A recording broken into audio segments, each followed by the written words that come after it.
16 संस्कार हैं। पहला ही है जन्म के पूर्व का संस्कार। एक किशोर, एक किशोरी, एक युवा, एक युवती, माता पिता हैं, वो जहां मिलने जा रहे हैं, सबसे बड़ा मंदिर वही है। तुमने मंदिर अलग कर दिए, रसोई अलग कर दिए, बाथरूम को गंदा समझ लिया, बेडरूम को पता नहीं क्या बना के रखे हो। वेस्टर्न कल्चर में सबसे बड़ा मंदिर तो वही है। आज वहीं पर यह बात निर्धारित होगी कि कोई प्रहलाद आने वाला है, मीरा आने वाली है, कोई ध्रुव आने वाला है, या कोई रावण, ताड़का या मारीच का आगमन होने वाला है। कभी गंभीर है इतना भारत इस विषय में? वेस्टर्न कल्चर को ले आए, भोगवादी दृष्टि, देह से ऊपर जिनकी दृष्टि नहीं है, गेह से ऊपर जिनकी दृष्टि नहीं है। देह में आबद्ध जीवों का जीवन बड़ा दुखमय होता है।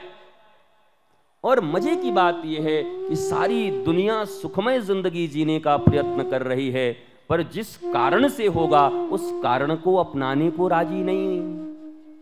वो सब करने को राजी है, बाबा को पैसा देने को राजी है, और वो जादूगरों को कुछ देने को राजी है, वो दंड से कोई कमंडल से कुछ ये कर दे उनको देने को राजी है, वो हाथ देख करके कोई बता दे ये पहन लो वो कर ले उनको देने को राजी है। लेकिन आध्यात्म की गरिमा ये है कि व्यक्ति जब तक स्वयं नॉलेजफुल नहीं होता, ज्ञानी नहीं होता, और ज्ञान क्या है? बोला भगवान के हम अंश हैं, भगवान ही मेरे एकमात्र रक्षक हैं। भगवान का अंश होने के कारण भगवत आचरण अपने जीवन में अपनाना मेरा धर्म है, ये तो हम मानते नहीं। बाकी जितने भी बेकार उपाय हैं करते रहते हैं, ये कर देंगे, वहां चले जाओ, वहां पर एक हैं, वहां बड़े भारी झाड़ते हैं, वहां फूंकते हैं। अरे इतना झाड़ फूंक के पीछे क्यों पड़े हो? एक दिन तो फूंक ही दिए जाओगे, कई बार फूंक दिए जाओगे कि फिर किसी फूंक की जरूरत नहीं पड़ेगी। झाड़ फूंक भी आशीर्वाद है, लेकिन वहां लोभ न हो, वहां ठगी की वृत्ति न हो, और ज्ञानवंत होकर हो। झाड़ा तो हमारे ठाकुर जी का भी लगता है, गऊ की पूंछ से। नंदन गोपाल की भी मैया यशोदा झाड़ा लगाती हैं गऊ के पूंछ से। अरे तेरा सब बीमारी खत्म हो, तेरा सब बीमारी खत्म। तो झाड़ फूंक तो वहां भी चलती है, लेकिन क्या तुम्हारे जो झाड़ फूंक चल रहे हैं और नंद आंगन के झाड़ फूंक दोनों बराबर हैं? बताओ कितना भय है तुम्हारे झाड़ फूंक में, कितनी गोपनीयता है। कुछ भी कर रहे हो, ज्ञानवंत बनो, सोचो कि मैं जानकी की बेटी हूं, मैं राधा रानी की बेटी हूं, मैं राम की संतान हूं, मैं कृष्ण की संतान हूं, उनका ही अंश हूं, तो उनके सारे गुण मेरे भीतर में होंगे। अब बस बनने की जरूरत क्या है? कहा हनुमान जी की तरह अभिमान रहित हो जाना है। देखो दशरथ के यहां राम आते, दशरथ का अर्थ है जिसने अपने 10 इंद्रियों के ऊपर लगाम लगा दिया घोड़े की तरह, और रथ की तरह उसको दिशा दे दिया कि भैया इस रास्ते में चलना है। अपनी इंद्रियों को रथ बना दिया है, कहां जाने के लिए? ईश्वर चरण में। और यह है दशकंधर, दशमुख। दशमुख का अर्थ यह है जिसने अपने 10 इंद्रियों को भोग के लिए प्रयोग कर लिया है। मुंह खाता ही तो है, और क्या करेगा, मुंह भोग करता है। तो दशकंधर के यहां कौन लोग जन्म लेते हैं? जो सब मारे जाते हैं। और दशरथ के यहां कौन जन्म लेते हैं? जो सदा अजर अमर। अरे उनकी सेवा करने वाले अमर हैं, हनुमान जी उनके सेवक हैं, वही अमर है। तो उनकी तो बात ही छोड़ो फिर। भाई किसी के द्वार पर जाकर के कोई कहे बोला इनके यहां काम करने वालों का इतना रुतबा है, तो मालिक की क्या रुतबा होगी? बताओ, हनुमान जी महाराज का इतना रुतबा है पूरे जगत में, और देवता चित्त न धरई, हनुमत सेई सर्व सुख करई, तो इनके प्रभु का क्या होगा? यद्यपि राम जी भी इतने शील संकोची और स्नेही हैं कि खुद को तो प्रभु कहलवाया, और हनुमान जी को बेगी हरो हनुमान महाप्रभु, अरे जो कछु संकट होय हमारो, को नहीं जानत है जग में, कपि संकट मोचन नाम तिहारो। बेगी हरो हनुमान महाप्रभु, राम जी प्रभु हैं और हनुमान जी महाप्रभु। बताओ, ऐसा शीलवंत भगवान तुम्हें कहीं मिलेगा राम जी की तरह? है?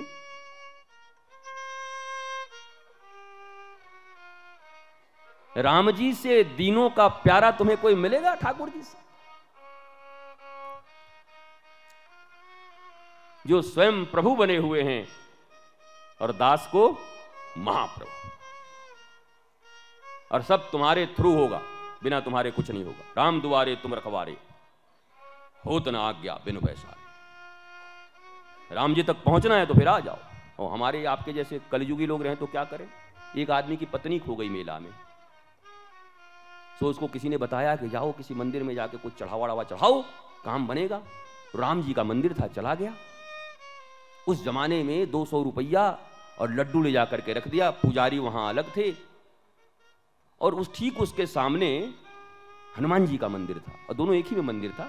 जहां राम जी का मंदिर तो हनुमान जी का भी होता है। संकट मोचन गए हो वाराणसी में, सामने राम जी हैं, इधर हनुमान जी। और पुजारी दोनों के अलग अलग थे। भगवान एक हो तो क्या हो, पुजारी एक होने दो तब ना। पुजारी दोनों के अलग थे। वहां लेके गया, बोला हमारा ऐसा है, वैसा है, ऐसा है, वैसा है, ऐसा है, ऐसा वैसा ऐसा। तो पीछे से इधर ये हनुमान जी वाला जो पुजारी है कह रहा है, कहां बैठा है? जो अपना वाला खुद नहीं खो जाए उन्हीं के पास बैठे हुए।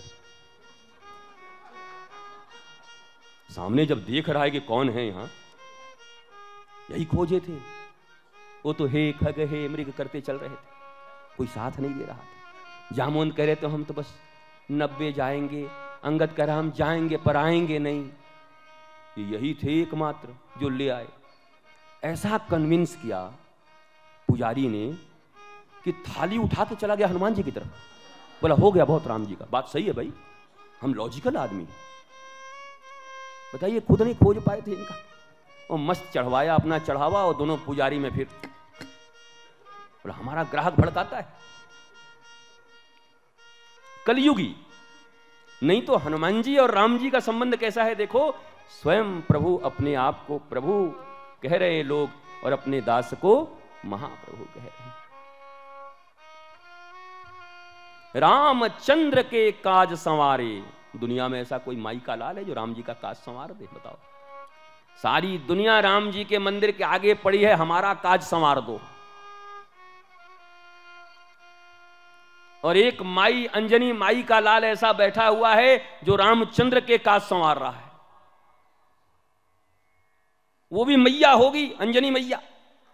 गर्व होगा अपने पुत्र पर।